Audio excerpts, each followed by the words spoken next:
La force brute ne sert à rien si elle est lente. La puissance, c'est l'art de combiner la force la plus maximale possible avec la vitesse la plus haute possible. Salut à tous, c'est Léo, consultant chez Web Football Club en préparation physique. Aujourd'hui, on va voir une qualité indispensable du footballeur qui est la puissance. La puissance est démontrée par une courbe délimitée en 3 zones. La première zone est la zone de puissance forte. Ici, on va déplacer du lourd le plus rapidement possible. Le trap bar deadlift sauté est un exercice indispensable pour développer cette zone.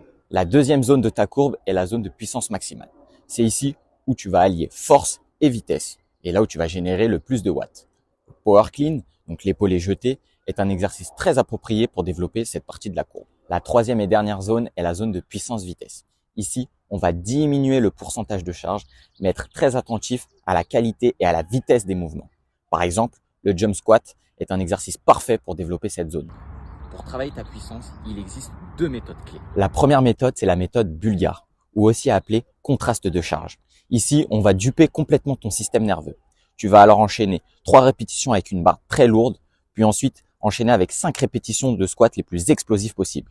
Ici, ton cerveau va libérer un maximum de puissance. La deuxième méthode d'entraînement, c'est la méthode pyramidale. C'est le hack pour balayer l'ensemble de ta courbe de puissance. Tu dois commencer par une série plutôt lourde, mais avec moins de répétitions, pour tendre vers des séries avec moins de charge, mais avec plus de répétitions. C'est là où on va tendre vers la puissance-vitesse. C'est une méthode préférentielle pour travailler ta puissance. Travailler ta puissance, c'est arrêter de soulever pour soulever, mais soulever pour dominer. Et toi, t'es plutôt moteur de camion ou moteur de F1? Dis-le nous dans les commentaires.